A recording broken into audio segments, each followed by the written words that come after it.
All right, we're going to start. It's 11. Now, I know I say this every week, but it is especially true this week that we've got a lot to cover. I'm going to give you a heads up that we're probably going to run over because there was a situation that arose that I want to share with you because there are some really positives despite the facts of the situation that I think everybody will come away better for having shared today. All right, so I hope I'm right about that. And here we go. All right, so I have a short true story to tell the group today, and then I'm going to ask those of you who are comfortable to join me in a tribute. What to? Frankly, having the courage to face the ways that we are all, myself included, imperfect. All right. Just because we're human beings, just as we're supposed to be, just as we were meant to be, imperfect. But then, despite the imperfections and the knowledge of it, persevering. That's the big word today, persevering to reach our most important personal goals. And they are unique to each person here. So here we go. For the past 9 months, Steve, my lead crew, and I have been working intensively with a we're talking very hardworking, committed, brave woman who asked for weekly visits, weekly sessions of at least 2 hours, and where possible, 3 hours. That's how determined she had become. And what were we doing? We were resolving the clutter that had built up in her apartment. Why? Well, the catalyst really was that her landlord, despite the fact she was an excellent tenant, her landlord was put in the position of having to issue her with an imminent threat of eviction back the early part of July. When I met her, she was just like you and I. She was not anything more than you and I are. She was a regular person whose life had gotten out of control. And we all know there are many ways for life to get out of control. And that out of controlness had become beyond her ability to maintain her environment was the imminent problem. Why? For many reasons, but the biggest, probably the most practical, the most unworkable, was her work responsibilities legitimately were so demanding that they occupied almost every ounce of energy she had and most of her time. We're talking vast majority of her time. So is there anybody here who's surprised or wondering why she would be overwhelmed? I'm seeing a lot of nods. No, this is a common experience in life, not just hoarding. Hoarding is just one of many ways to get stuck in life. All right.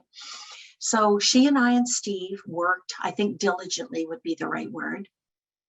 She never canceled an appointment except a month ago when she developed COVID. But as soon as she was back on her feet, she was asking if there was any way, if there was a cancellation, we could make up the time because she had a life to have. What was she doing? She was working together, accepting feedback and input, explaining her values, her perception, her needs, learning how to do that, because with this workload she had, it preempted practically everything. All right. So she was learning how to show up for herself. All right. And in doing that, how to maintain, that's perseverance is the word here. All right. How to maintain the effort and the focus needed to reach her personal goals and take back not just the apartment, but the life she wanted to have there. However, as we talked about in previous podcasts, she was also prepared. Prepared for what? Prepared to do something difficult. She was prepared to pay the price for happiness. We talked about that a few podcasts ago. Remember the work Dr. David Burns in his workbook, 10 Days to Self-Esteem?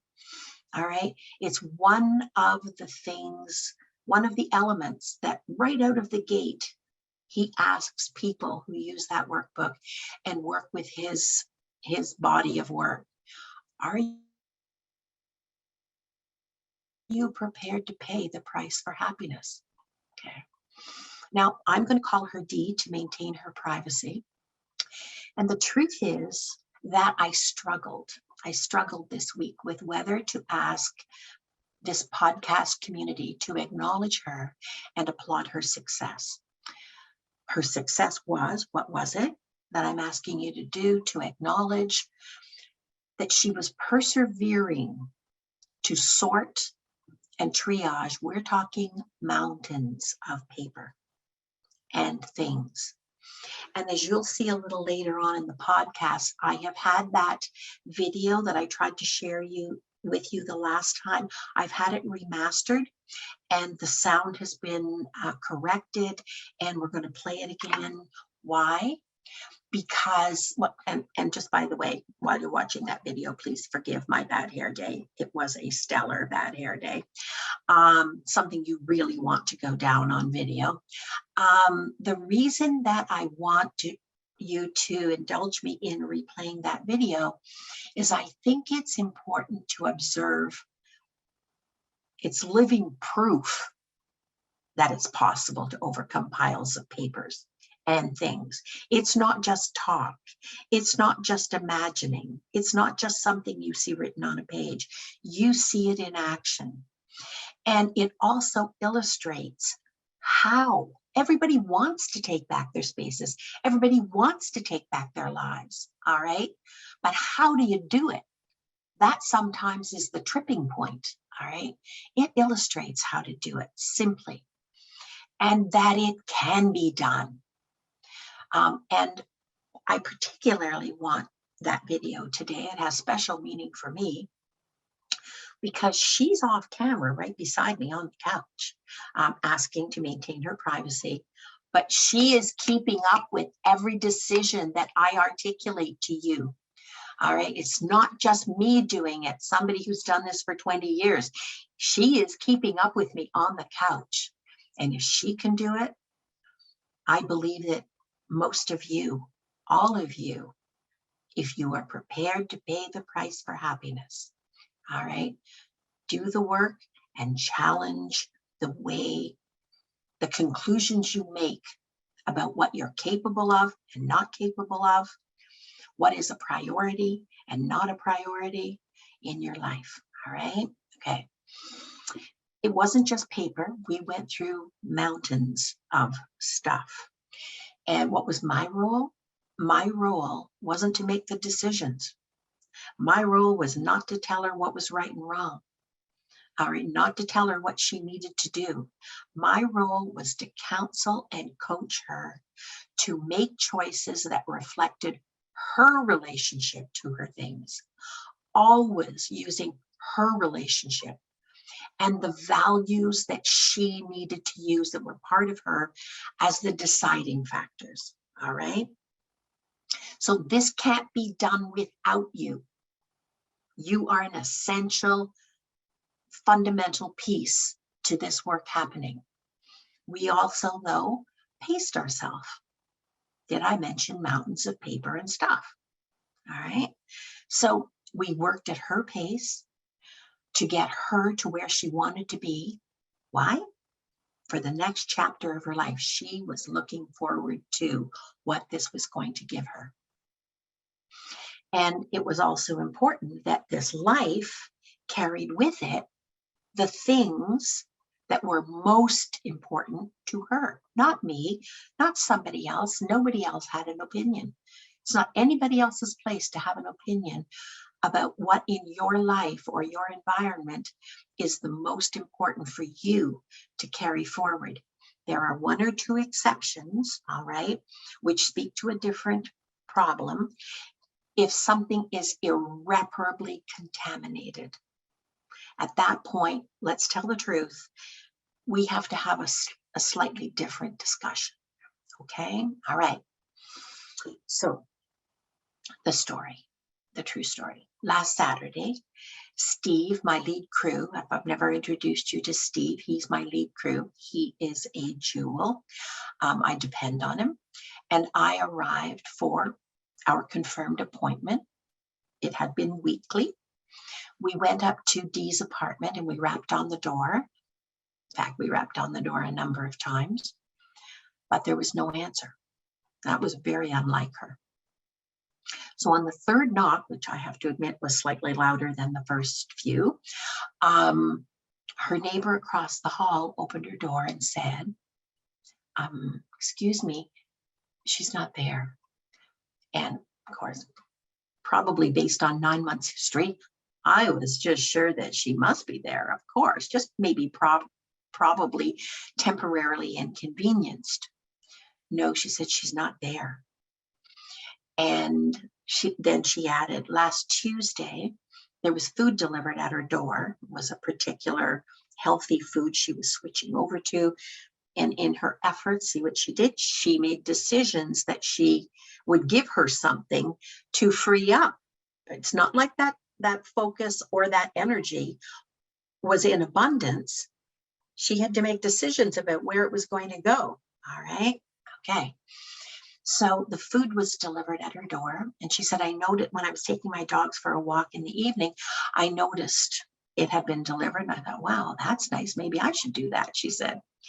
Then in the morning, when I was taking my dogs for a walk again, I noticed that the food was still there. So she called the landlord, but the landlord didn't believe that they had the right to entry because they hadn't given 24 hours notice.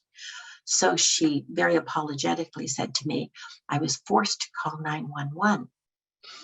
And when the paramedics and the police came, they found that she had passed away laying on her couch. They assume, based on I don't know what, that it had been the day before. So who was Dee? Dee was a really lovely lady in her mid-50s. She was in apparent reasonable health, no obvious health issues. And I remember a discussion we had together a month ago, which is what was the catalyst to me deciding to share this with you today and to ask you to join me in applauding her and acknowledging her and in a tribute. All right, so she had talked to me frequently about she shared your dread. All right. And almost everyone in the podcast, when we talked about it kind of spontaneously, I think it was about 3 or 4 podcasts ago, I don't think there was a person who didn't put their hands up and say, yes, they also had this sense of dread, not of necessarily being unfortunate enough to die, but being discovered in some type of unavoidable emergency. And I hope today that I've made the right decision. I'm just trusting that I have, that I know you well enough. I hope I don't trigger anyone. If I do, please email me and we will get together on Zoom or we will get together on the phone and talk it through, okay? I don't want to leave you hanging with being triggered. Because I think it's really important, because in the midst of what clearly is a tremendously sad event, the loss of a really, really nice person who, have I mentioned, she was a really hard worker, all right?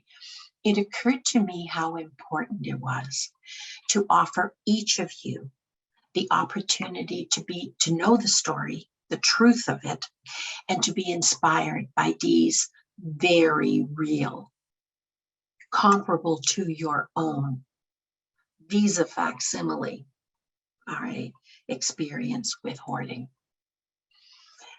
something each and every one present today, I am sure, can relate to. And I want you to know how she shared your dread. She talked to me frequently about the thought of having the landlord or anybody else come to the door, all right?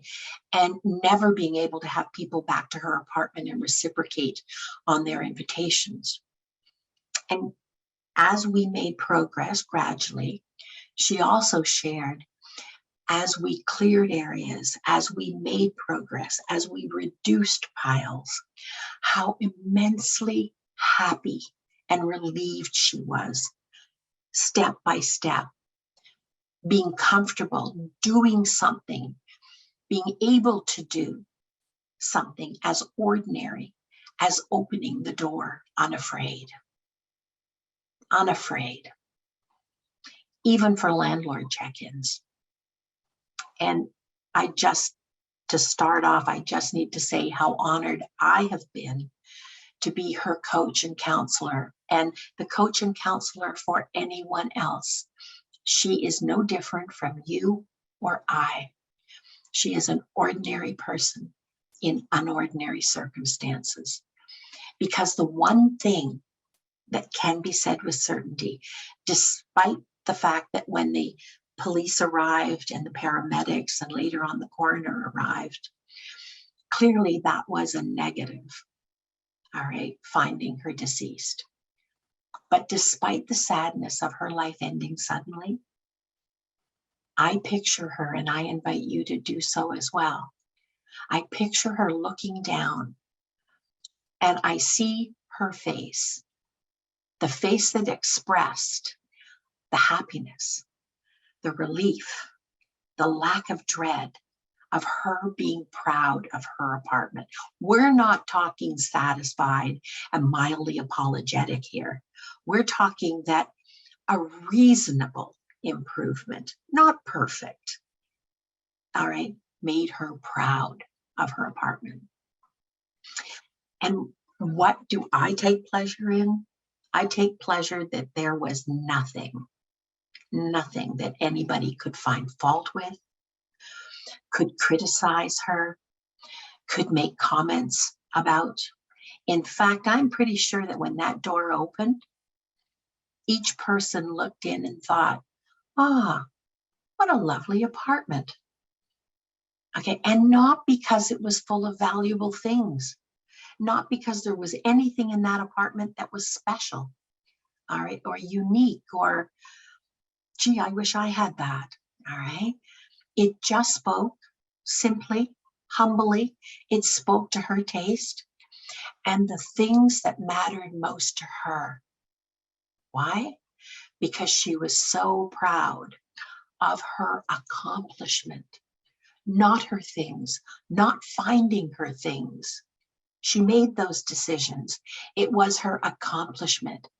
And so in her own way, not in a spectacular way, but in a really nice way, she made it sparkle, all right? She was able to do things and have it be that little thing that when she looked at it, just said, yeah, okay, we're almost there. Most important though, and I don't want you to get the wrong end of the stick here and imagine something that wasn't, it was simple. It was simply and humbly a supportive, nurturing environment that she made happen. This is not my accomplishment, okay? The coach doesn't get the medal, okay?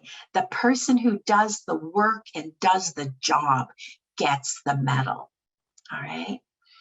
And she got that way through hard work and through perseverance.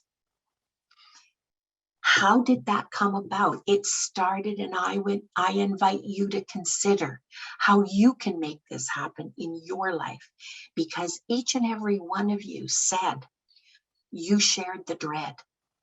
And I'm trying to make you understand that dread is not an essential part of a hoarded environment. It's a stage in the process, all right? She was wise enough to realize, yes, it was prompted by the landlord giving her a threat of eviction. Yes, that woke her up. What do you need? Remember, we talked about 3 things when you've got a decision to make. What do I need?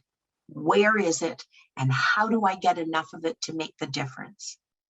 So right now, I want every one of you to figure out those 3 things right now, in whatever stage you're at. What do you need? Where is it? And how do you get enough of it to make a difference? Start making the difference you need. Don't tell me what you can't do, because I know you folks. I meet most of you every week. But in the atmosphere of what I can't do, I always start by what tiny little thing can I do? And there's always something that each and every one of us can do. Focus on that, because that's what she did.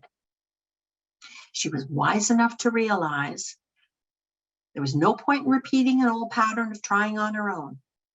All right. When she needed help, she realized it.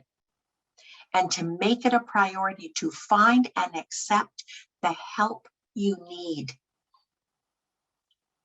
She gave herself, in the end, even though she has passed, she gave herself what she most needed. She made herself regain safety, happiness that she hadn't known in a long time, satisfaction, pride in herself and in her own home. And I would like to ask each of you who's willing to take a minute now, and in whatever way is appropriate for you, okay? Not if it doesn't feel right. All right, to join me in acknowledging what it took for Dee not to remain overwhelmed and immobilized by that dread. And wherever she is, whatever journey she's on now, let's thank her for showing us how an ordinary person living in unordinary circumstances, completely overwhelmed, persisted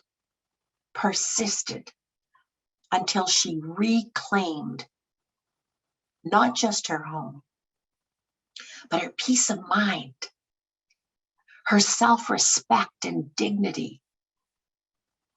And even when she passed laying on her couch, she could look around and she had arrived through the door of where she wanted to be. So wherever you are, Dee, I personally have to say you are a champ. All right. I will think of you often and how you taught me how to help, how you taught me what an ordinary person can do. Right.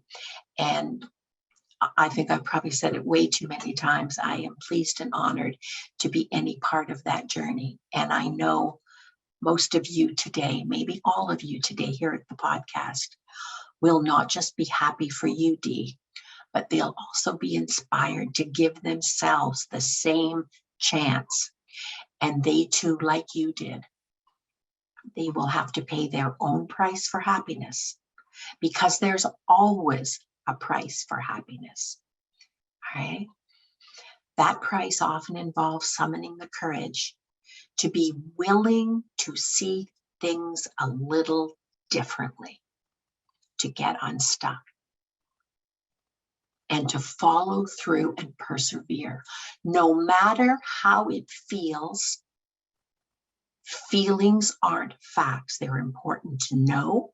They are important to respect, but they should almost never be the reason why you make a decision. You need to balance it with the other side. Keep your eye on the finish line as you determine, as you imagine, as you want. All right. And some people here today, Dee, are going to be just that little bit more able to do just that, only because your efforts, your accomplishment can inspire them in practical, real terms. And we all thank you for your example. Okay, now I'm going to ask Hafsa to replay the video, because we did have a problem with the audio the last time we showed it. It's about 15 minutes, and then we're going to go through the better part of what the topic is today, and that is just a primer on time and energy management. It sounds boring. It isn't. It is the foundation piece. It's one of the things that Dee had to get a handle on. How to say no. How to say this much of me is what you get. And how to persevere. How to have the energy and the focus to persevere. A big chunk of it was time and energy management. So Hafsa, can you, somebody wants to know what caused her death. They don't know. She was in apparent good health. It was not self-destruction. We don't know yet. There might just have been something latent, and it's just the randomness of how much time do any of us have? And I don't say that as a scare. And regardless of how much time any of us have, each day becomes more precious. All right, the closer we get, and tomorrow will be a day closer. Who knows? We may live till 99. I personally am going to live till 99 3/4 because I have to beat my aunt who made it to 99 1/2.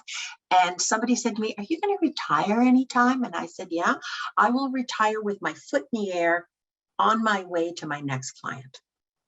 All right, that's my retirement package. And I'm good with that. Okay, so Hafsa, how about the video?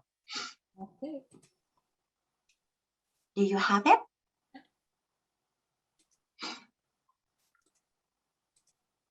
There we are.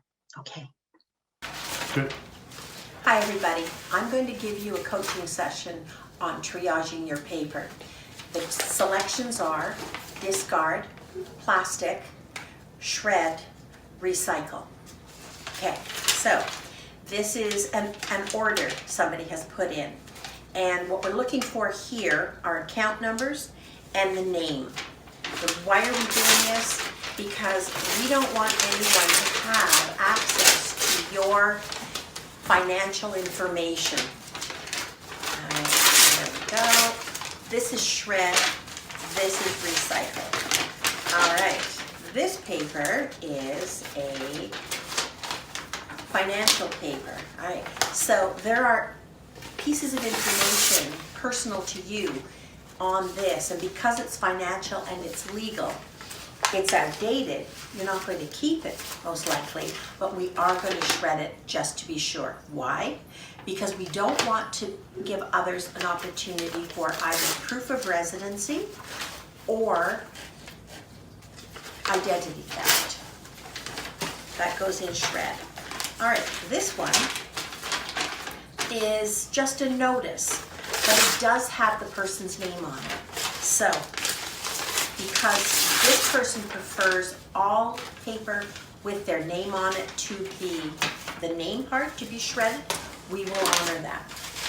If you don't feel the same way, you can oblige yourself so long as there is no address on it or other information.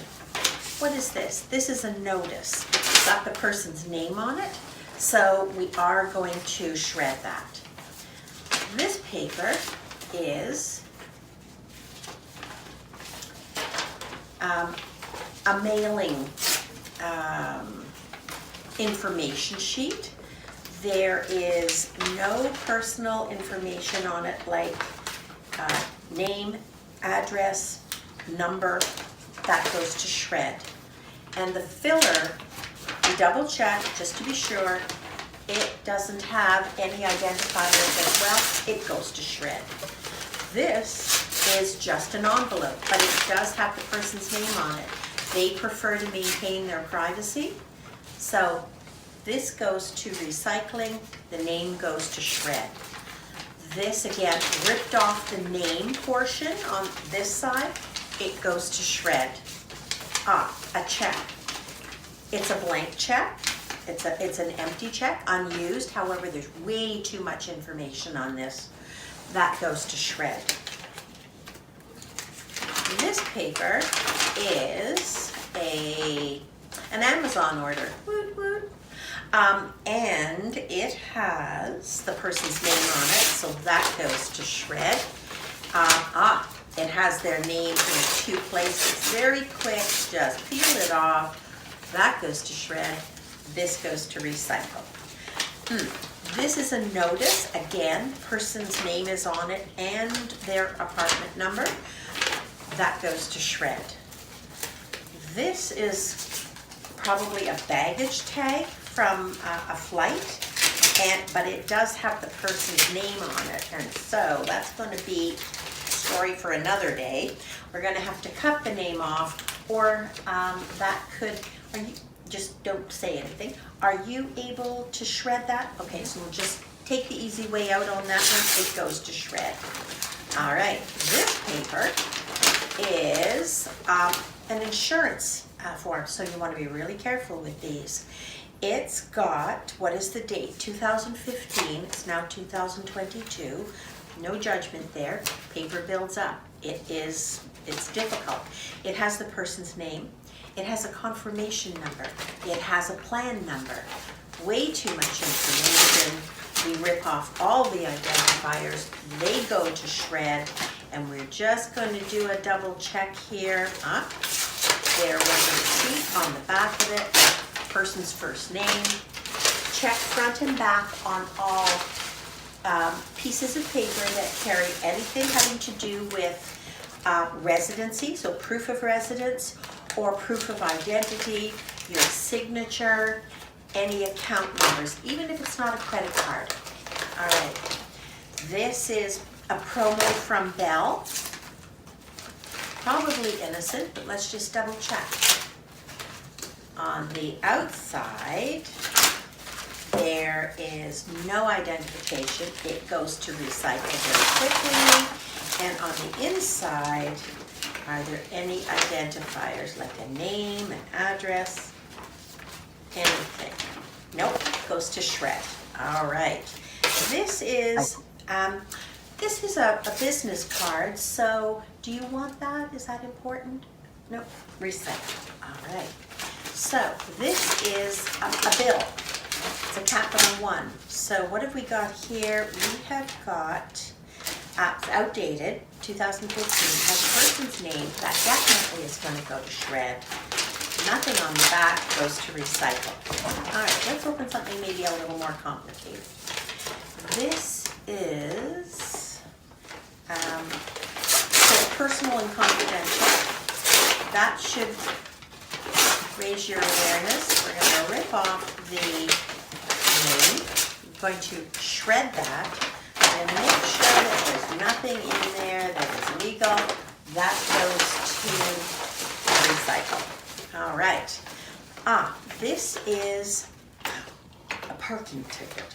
Lots of information on this, but it is paid and it's outdated, so we rip off the name and all the identifiers. That goes to shred. This, well, whoops. So there is in the bottom corner a little more information, and sneaky in the footer has the person's name. We're going to take all of that information off and shred it. We're going to double check. There are no other pieces of information. That goes to recycle. This is a financial paper. It's actually a printout from a bank account, and way too much information on each of these pages. That goes to shred. All right, let's have a look at this one. This is wills and living wills, legal paper. So hold on, I'm going to ask my client, just quietly, to, I'm guessing that that is a keep, or has it been updated?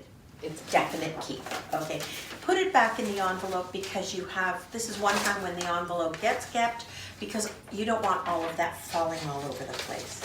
So that is a definite keep. Lucky we found it.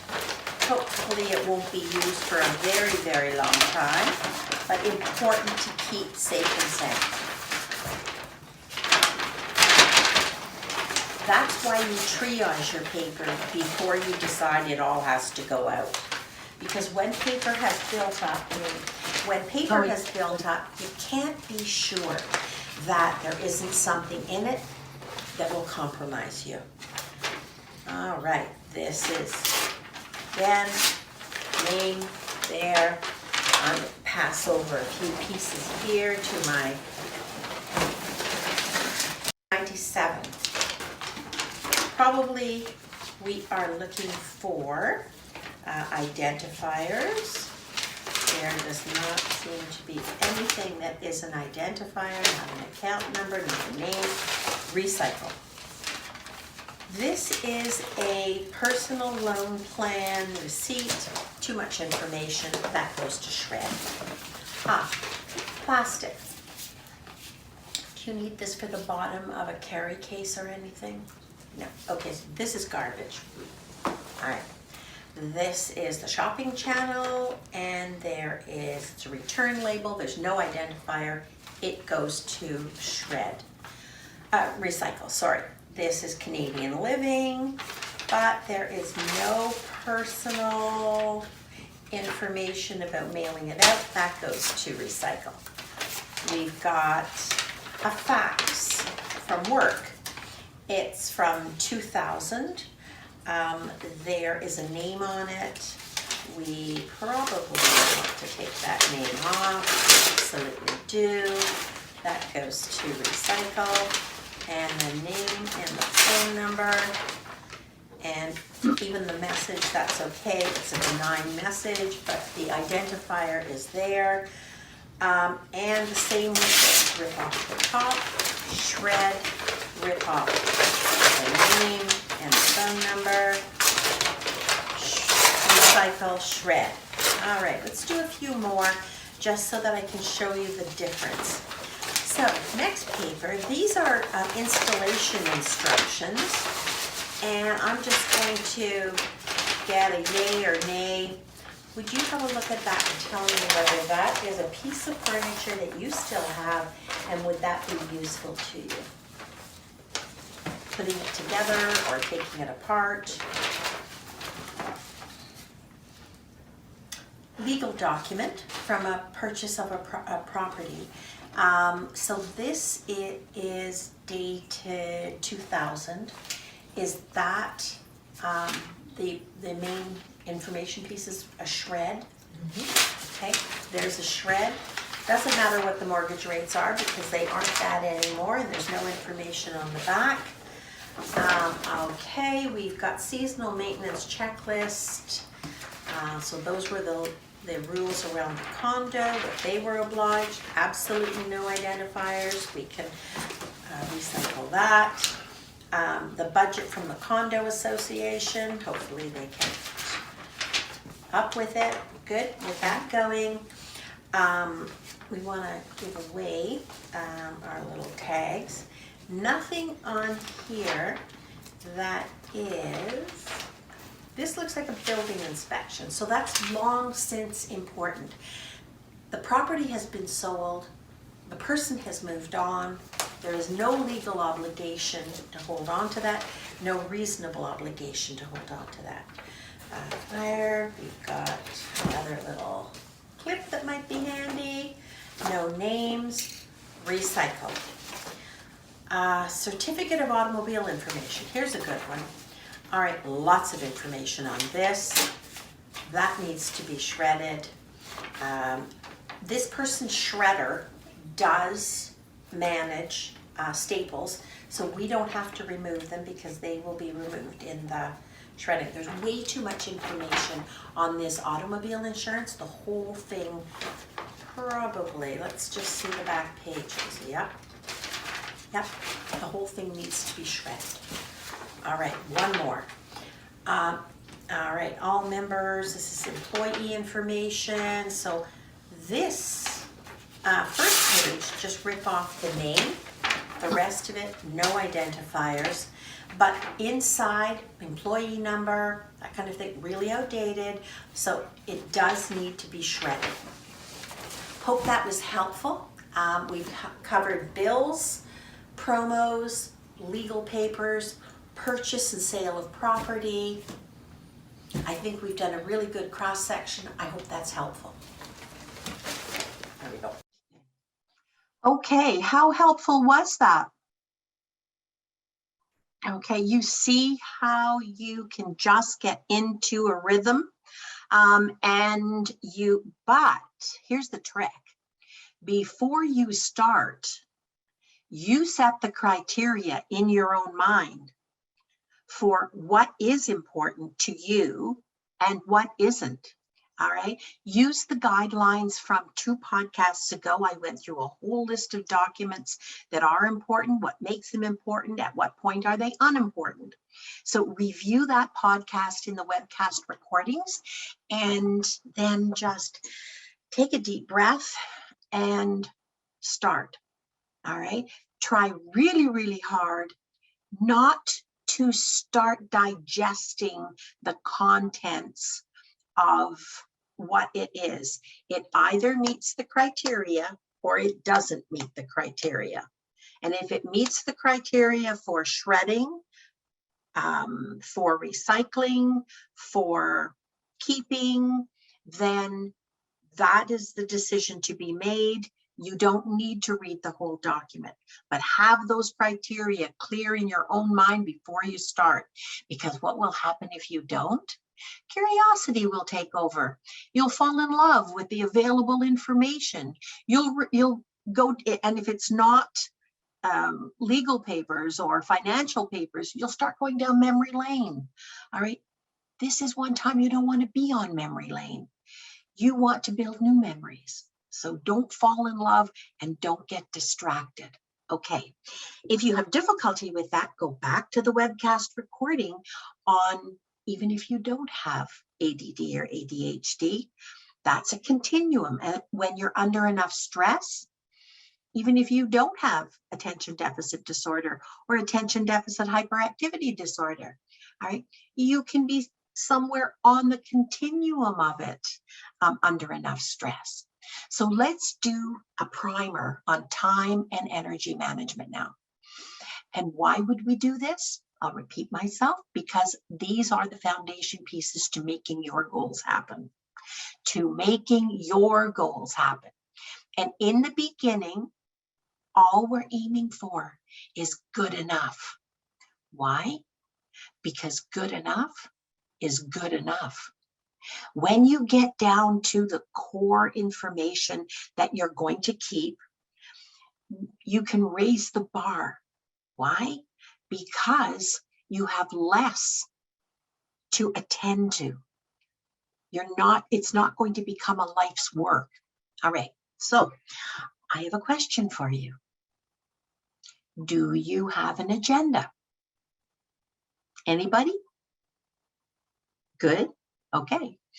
And is that agenda portable so that you can have it with you whenever and wherever you need it?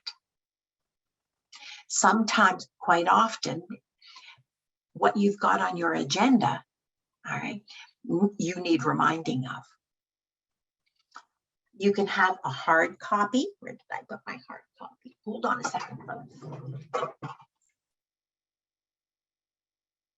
You can have a hard copy, all right? I particularly like, just make sure there's nothing on the page. I particularly like the day at a page because I can block off the time, all right? I can actually block off the time that something is going to need. And I can also put any little notes. Don't forget to bring blah. Don't forget to ask blah, all right? All right. You don't like the hard copy? I swear, my Google Calendar is my Bible. All right, because if you are comfortable technologically, you can do a number of things with your Google or Apple Calendar. All right, each one isn't any better than the other. It depends on what works for you. It has to work for you. Both allow you to mark off, and we're going to talk about this, downtime.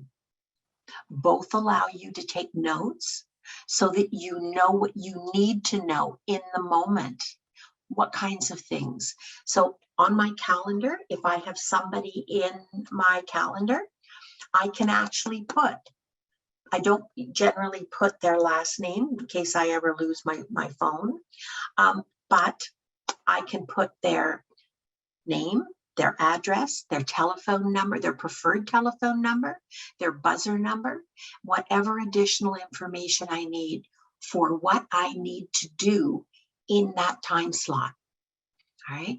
And that information can be tracked and available. No, it's not stuck on some paper somewhere or some yellow sticky on the wall or on the fridge. And I don't happen to have the fridge with me. All right. If you can, it can actually be right in front of you when you need it. And you can keep it available. Or this is just as good. This would fit in a purse. This would fit in a bag. If you were going somewhere. All right. Why track? Why track what you're doing? It's a really good exercise for you. And I'd love for everybody here today, all right, to start today just on an experiment. Right? And here's what I want you to do. I want you to track so that it can reveal itself to you. It does not remain a mystery what you're actually doing and not doing. All right. So you show up for yourself by telling yourself the truth. All right.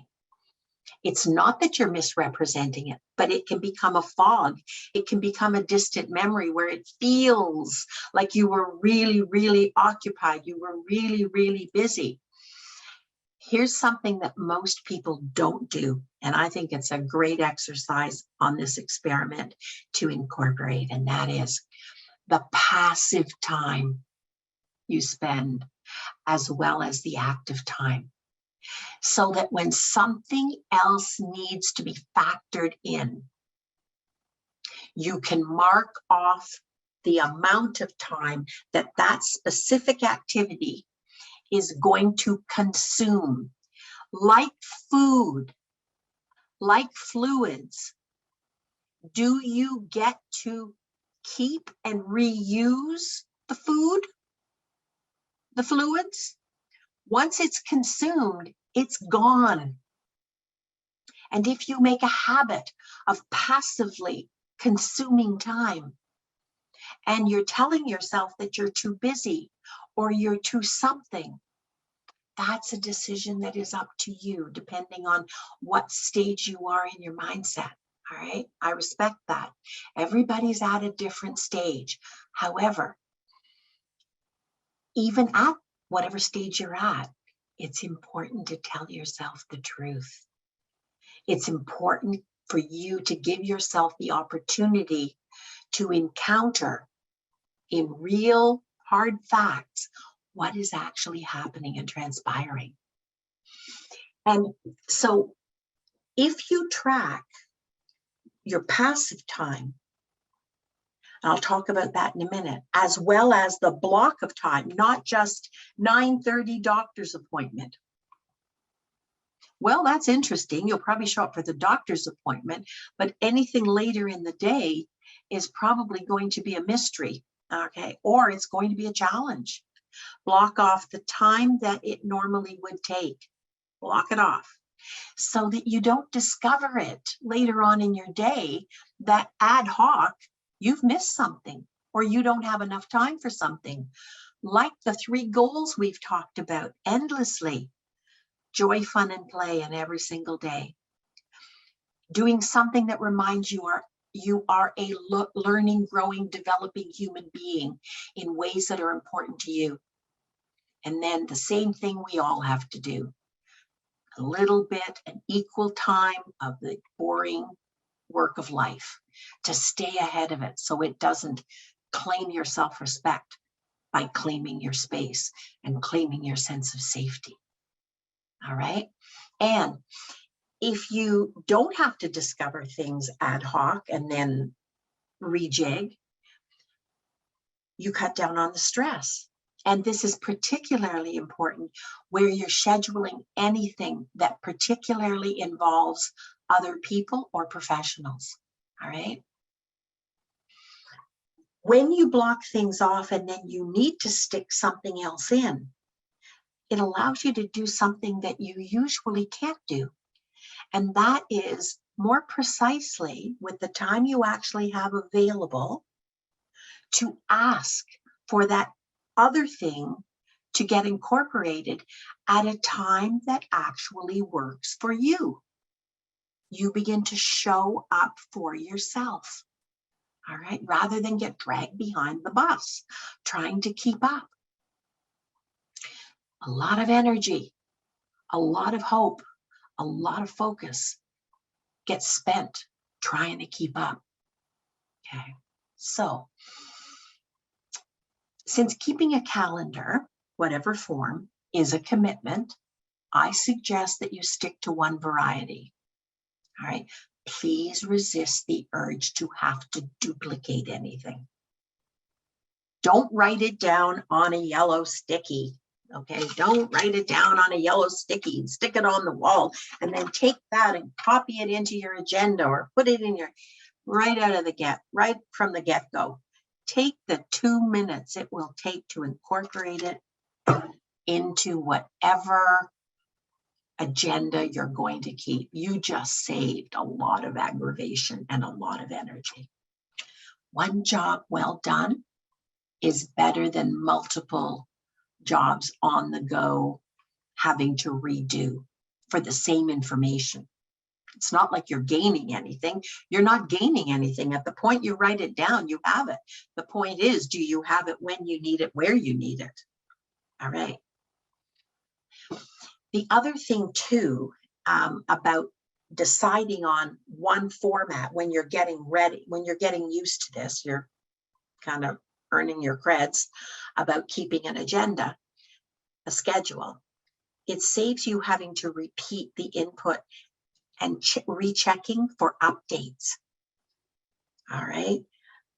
If you have it in one place, that's your go-to. If something changes, an address changes, a phone number, an email changes, you only have it in one place and you don't have to look for it anywhere else. And I personally love the Google Calendar. I get nothing for saying that. Unfortunately, I'd be wealthy if I did. It's my go-to. Why? And I understand the Apple Calendar can be good as well. I don't happen to use it. And Microsoft probably has one too, since they have everything known to man. But I particularly like the Google Calendar because it will interface with my email. I can schedule things. The other thing I do on my Google Calendar, and I don't have ADD or ADHD, is I enter the time frame. I'm doing this from this time to this time. And I allow a little, because I don't know about you, but things don't always work on schedule. All right. And I don't want that rush of, oh my heavens, I should have been here. All right. Allow a little leeway for a few deep breaths, to smell the flowers, to find the joy, fun, and play in life. And on a particular date, I also include my travel time. I'm going to give you a little aside story. Many years ago, I was always late. I was always late because I only wrote the time down in my agenda for when I was actually doing whatever I was doing. And I didn't factor in how long it took to get up. I was a an expert in something. And so people would come to me, it had anything to do with writing, but they'd come to me for an opinion or feedback or ideas on what to do about the issue at hand. And I never factored in how long it took me to get up from the time I stood up out of my chair to the door. I never factored that in. And there were always questions. There were always, Elaine, can I ask you, Elaine, what would, Elaine. And that was my job. I was happy to answer that. Consequently, I was always late. I was always running like a chicken with my head cut off and still being late. My best efforts. All right. And so I started to factor in, it's going to take me probably 10 to 15 minutes. Let's just call it 15 minutes. Give yourself time to actually take a deep breath. And I started to factor that in to on either side of whatever I was doing, because that was part of the context. What are you not factoring in? I call that passive time. All right. I call that passive time. Are you actually performing the function? No, maybe not, but it's part of the event. What are you not factoring in that explains for why you are so busy? You're going as fast as you can. You are doing the best you can. What are you not factoring in?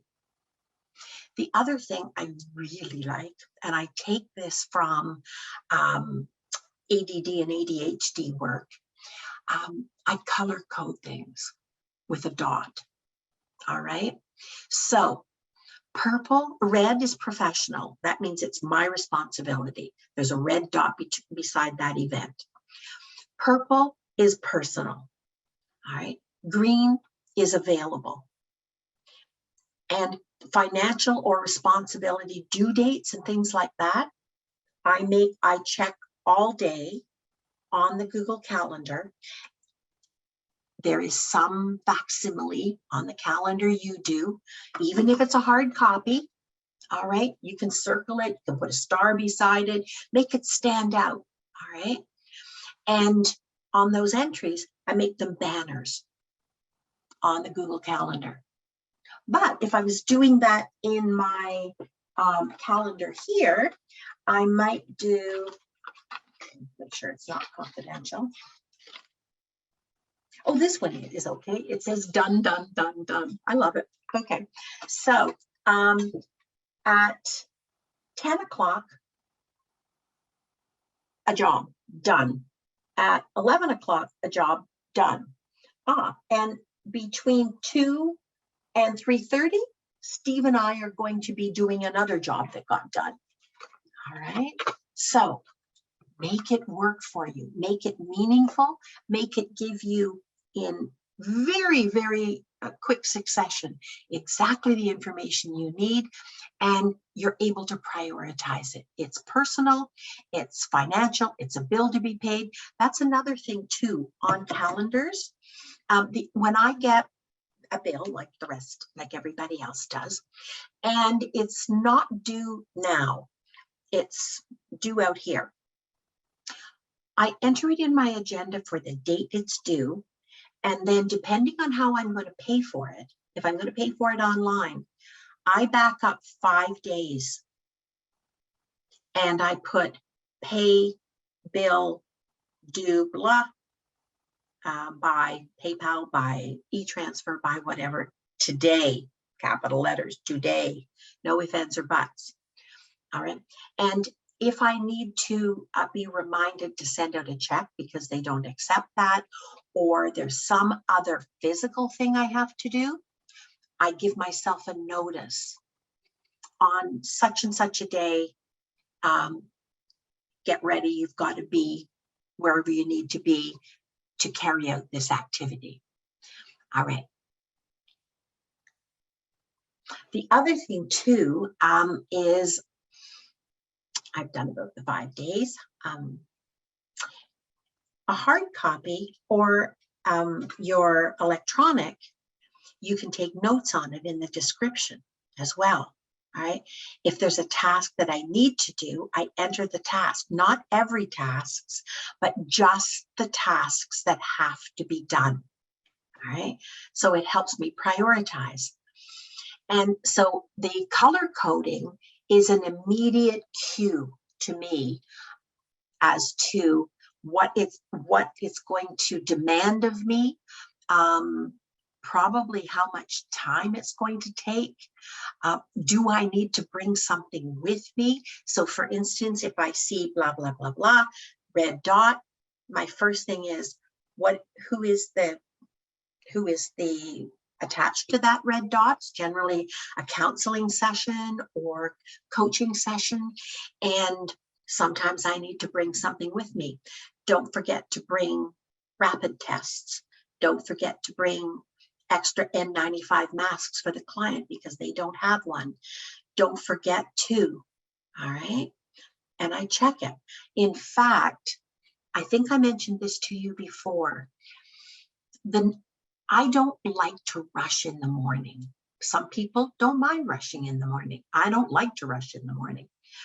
So what I realized I needed, I invite you to consider if you need it, is, do you need the night before to review your agenda, your to-dos for the next day, so that you can kind of percolate down? And while you have a little more time than you're going to in the morning, because there's never enough coffee in the morning, all right, to really wake you up and get you going, this is the time that's best for me, the night before.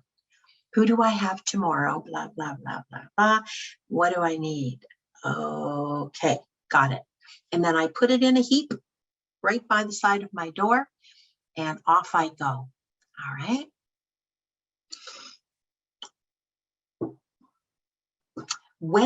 The thing I also like about the Google Calendar in particular is because I use the month at a view setting rather than the day setting. Why? Because I am also highly susceptible to overscheduling. Now, I keep my word when I schedule, but seeing the month at a view, I can see, what view of reality are you using, Elaine? All right. Like, you are not the ever ready bunny. You're not going to have the energy for that. If you do all of that and then back to back for 7 days, because I personally work 6.5 days a week. All right. I need to pace myself. There are some things that I wouldn't, once I realize what is already scheduled, I wouldn't factor in. So it allows me to show up for myself, all right, and to incorporate in my schedule the ways I am imperfect and what my needs are. Okay, all right, let me see. Just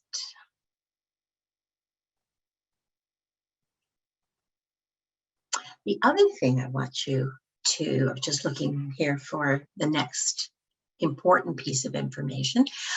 The other thing I want you to do, all right, in this scheduling, whatever form you're going to take, I want you to use it for rest and recuperation too. I want you to block off. What time of the day do you get the most out of? Catching your breath, sitting down and reading a book, playing a video game, perhaps, with a timer, please, with a timer that sounds like Big Ben, so that you can't miss it. You know, the gig's up. We don't keep going until the morning, okay? It's a reasonable way to kind of check in with yourself. Okay, I said I'd stop. All right. What kind of calendar do you use? Please tell me you do not use the little mini calendar book that's about this big. All right. Because the boxes aren't big enough to write no in. All right. You need to have something that can allow you to write simply a short form of what you need to know and what you need to have with you. And so if you have that little tiny one, all right, please switch over to one that allows you to mark off your downtime.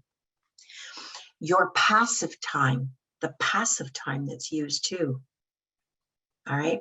Are you somebody who needs a break in between? The best way to keep going, people, is to pace yourself. Don't expect yourself to be superhuman. And sometimes too, to correct yourself. Because I don't know about you, but I make mistakes. And I don't like to leave mistakes. I like to leave something that I don't have to come back to it. All right. And the fastest way to make mistakes and regrets is to rush, and promise yourself that you're ever going to remember to come back to it. Or even if you do remember, that you're ever going to want to come back to it. Don't create a barrier for yourself. The other thing, now, depending geographically on where you live, this can be more or less time. Have you ever thought, right, of actually marking off when you schedule something, the commute time? How long does it take you to get there? Just going to. How long does it take you to get there? All right. One of the other things I really like about my Google Calendar and my hard copy calendar, my agenda book, is I can write the address in. One of my weaknesses is a sense of direction. I am not good at directions. I would know north, south, east, or west if I was sitting on it. All right. And so I use my nav system in my car to get me places and to let me know how long it's going to take. All right, so that I can arrive on time. If I have even just the name and address, not the whole address, in my agenda, I can type that into my nav or into my Google Maps. All right. And I can follow the instructions. I don't have to worry about, was it a left or right? And I can see how long it's going to take me to get there, given unforeseen things like accidents, like traffic, like truckers. And if I have to, I can take the pressure off myself by pulling over, calling the person or the place and saying, I'm going to be delayed about this long for this reason. And you know, that was one of the wisest things I learned to do for myself, that I'm not in a sweat. I'm not frustrated. I'm not worried. I show up for myself by taking the pressure off when unforeseen things happen, by giving myself a way to pass on the information that I'm going to be late. All right. And it's amazing how effective that is in taking the pressure off myself. So first and foremost, we need to know what our actual schedule actually involves. The active parts and the passive parts. The times while we wait or travel are times that we remain unavailable. They need to be factored in if you're not always going to be running like a chicken with your head cut off or feeling the pressure I feel when I'm going to be late and the person's waiting for me. All right? Because all of those times are part of the 24 hours a day that each and every one of us get. And we shouldn't be wasting them stressed or coming down from the stress. This is one way you can show up for yourself. Mark them on your scheduler. Okay. and allow a little bit of extra time when things don't go smoothly. Just anticipate.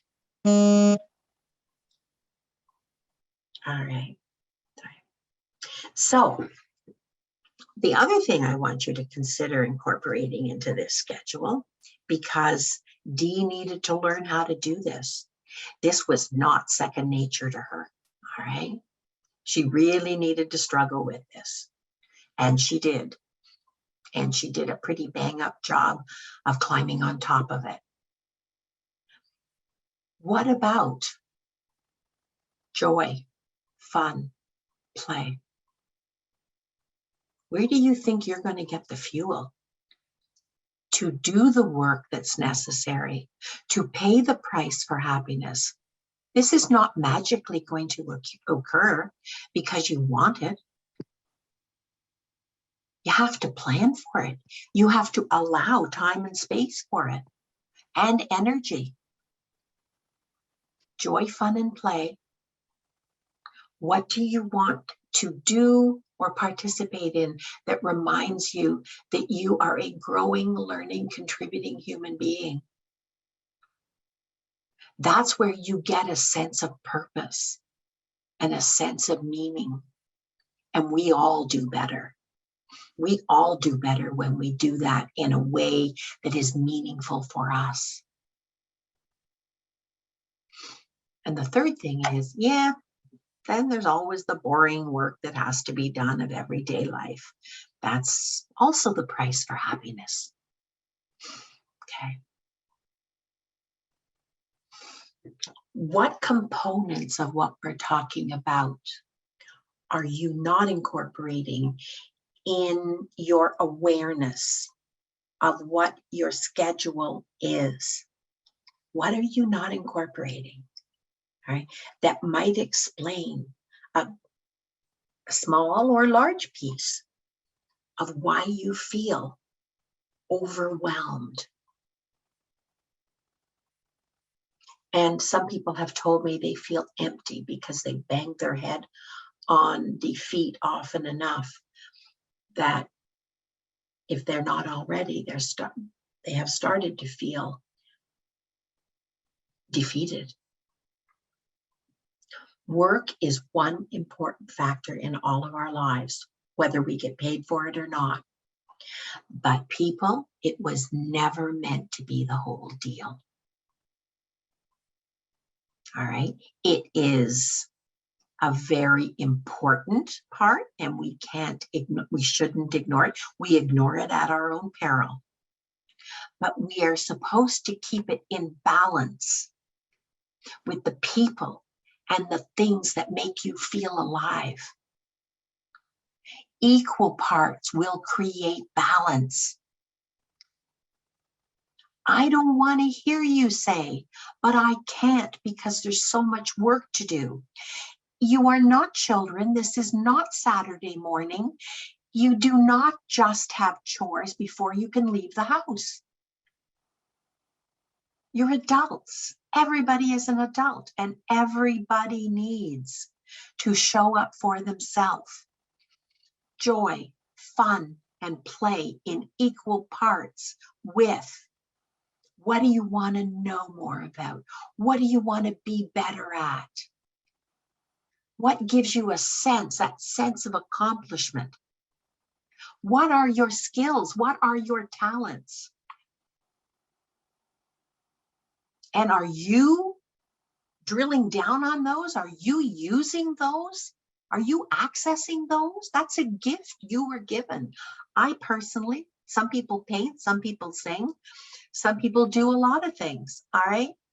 I personally have to label everything I draw because you would never know what it is. Okay, I used to be able to sing until I got asthma, and now please, Elaine, just mouth the words. All right, hello. We're all imperfect. We all have challenges. What do? I do puppies really well. I do gardening really well. I do thinking of what my next project is, and I don't want to blow it here, but I'm going to tell you what I'm going to try. And I'd like to either have thumbs up or thumbs down. Okay, get ready. Okay, I'm in the process of reading Gabor Mate's books. I don't know if you know Gabor Mate. He made the mistake of putting in his email address in the back of one of the books. And I'm going to be really cheeky, just like David Burns and Jane Burka. I'm going to email him and ask him if he would please, please, please be a guest on our podcast. I get chills even thinking about it. Yes, yes, yes, yes, yes. So that's my next project. That's what keeps me energized. Okay, what's the next hill? All right, what's the next hill? Okay, wish me luck. Send me positive thoughts. Send me ideas too. All right, okay. So equal parts, joy, fun, play, learning, growing, developing human being, the boring old jobs of life, equal parts create equal balance. Is that not what you want in your life? Start today. And when you bump your head, when you get challenged, take a step back, take a deep breath, and ask yourself, okay, what can I do?